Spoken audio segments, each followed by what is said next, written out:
What's up? This is Patrick of Radicards.com, and in this podcast, we're just going to be covering some random updates. And I want to mention, too, that I've blogged about everything that we're going to discuss today, except the last thing we're going to discuss, which I'm just adding it in as a podcast line item. So let's jump right into it here. The first things first is the Fernando Tatis Jr. testing positive for performance-enhancing drugs. Now, it wasn't just like last year, like 6 months ago even, 2 months ago, his PSA 10 of his base Topps card was selling for like $170. Now they're closing at like $40, $50. Like they're down a lot. That's a problem.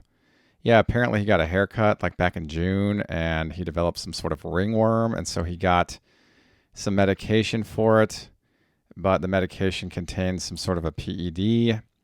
So he wasn't aware of it until he tested positive for it. So I guess a haircut can compromise an entire team, right? That's terrible. Also a career, although he's suspended for 80 games over this. And so with the San Diego Padres, we got Manny Machado, Fernando Tatis Jr., and now Juan Soto. And the Juan Soto acquisition was done through getting rid of like six plus prospects, like quite a few prospects to get Juan Soto. And so we had this great team for the San Diego Padres, and now losing Fernando Tatis Jr. is going to be it's going to be a problem for the San Diego Padres, I think, because he was a great hitter. But I guess he didn't consult a doctor before consuming this medication, so that was certainly an error in judgment. Disappointing for sure, and obviously when this happens, investment values, they decline, and the chance for getting the Hall of Fame goes away. So he can come back and perform great, but at the end of the day, it's been documented that he took PEDs. So if you're going to let a guy like him in, then you're going to let everybody else in. So that we're not quite there yet. I don't know if we ever will be there. In my own personal opinion, I hope we don't get there because it just waters down the Hall of Fame. In any case, I do hope that when he's done serving his 80-game suspension that he comes back and he performs well and continues to have a productive career regardless. I'm thinking back to shows I attended in late 2020 into 2021, even in the early 2022, when people were buying up Tatis Jr. stuff like at high dollar values, like big money has been spent on this guy's stuff, huge dollars.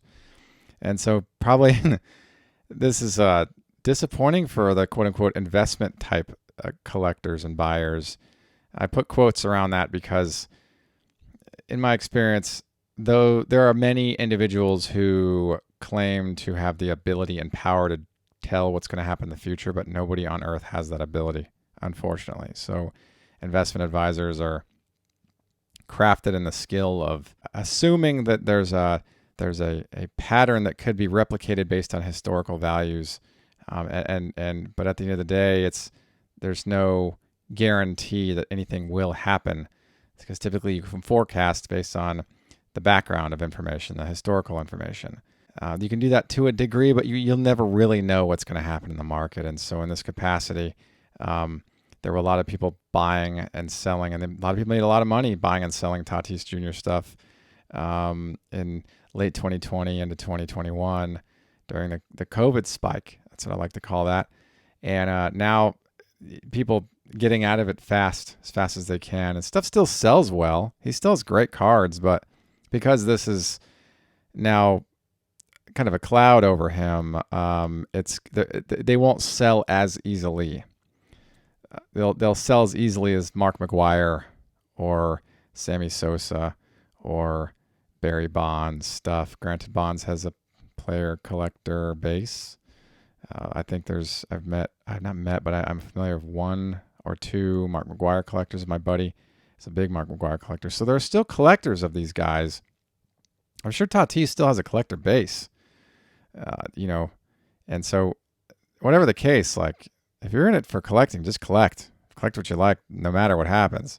But I just know that this stuff sells for significantly less than it did just a year ago. Heck, even 6 months ago or 2 months ago even. So yeah, I just want to talk about that.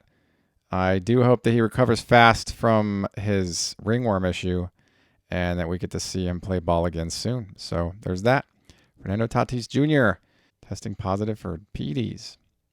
Moving on here. Mark Zuckerberg had a Little League card in 1992 made from a company when he was a camper and it's surfaced, and it's going to be on the auction block through comicconnect.com. And it's cool. It's autographed by Mark Zuckerberg from when he was a little kid back in 92. A really cool picture of him holding a baseball bat, just like, in stance. Really cool. You can see an image of that on Radicards.com. Just search Mark Zuckerberg. Really interesting card. It's probably a one of one in terms of the autograph. Like, it's probably the only one of its kind. I've never seen this. It's first appearance for me. So I thought that was cool. He's a name. Everybody knows who Mark Zuckerberg is. So I thought that was kind of a fun, interesting baseball-related thing. And I guess the company who's going to be auctioning this off is making an NFT that they're going to run through as a digital asset. And I guess you pay for it through Ethereum. I don't really do the NFT thing myself. It doesn't do anything for me. I'm aware of them. I've learned a little bit about them. I'd be more interested in having the physical asset over the digital asset, but that's just different strokes. Everybody's different, so got to go with what works for you. So yeah, cool stuff. Really great, iconic item to have. I don't know when we'll see another one of those. It's kind of a fun thing to get. So very pop culture angle to that one. So that I thought that was rad, just to see a mini Mark Zuckerberg. Kind of a fun thing. I guess he was a great batter. Back when he was playing, when he was a little kid. He's talented. He hit 23 of 25 at-bats, which is an impressive .920 batting average. It's awesome. Who knows what would happen if he just stuck to baseball and we wouldn't have Facebook. So that's a funny thing about that. Anyway, fun stuff. Moving on. Mickey Mantle, 1952 Topps, again makes history. This one is the finest known example, SGC 9.5. Really amazing card. My gosh. It was sold through Heritage Auctions, and it ran for like a month. It was a long auction, and it closed on August 27th. And so the story behind this card is that Mr. Mint, Al Rosen, in 1985, he found a brick of 52 Topps cards. This gentleman whose father was a delivery driver for the obsolete stock of 1952 Topps. He's basically like, hey, Al, I have a whole bunch of this stuff in my basement. Why don't you come on by? So he went by in kind of disbelief, and there was just a brick of 52 Topps, a whole bunch of it. And in that brick were 75 mint examples of the Mickey Mantle. It's just incredible. And this was one of them. This was the best one. So he acquired the collection at that time and then sold that card for $1,000 instantly. And then he bought it back in 1991 for $40,000 and then sold it again for another profit. It changed hands again for a then record sum of $50,000. The buyer held on to it until it ended up in the Heritage auction this month. Closing price, record. I knew it was going to be a record for any piece of sports memorabilia ever sold to date at $12,600,000. Really impressive stuff. Super beautiful card. It's like nearly perfectly centered. I couldn't ask for a better appearance of that card. It is just a perfect card. It's beautiful. Here I am, the guy is like, if I could be happy getting a one or an authentic at like 10 grand, I'd do it. But here, oh, you can spend a little bit more, 12 million plus, and you can get one. For $12 million, you could buy a series of houses. Like you can buy a neighborhood for $12 million. You could probably buy a strip mall or a couple of them. There's so many other things you can invest in with $12 million to make more money than $12 million over the course of time.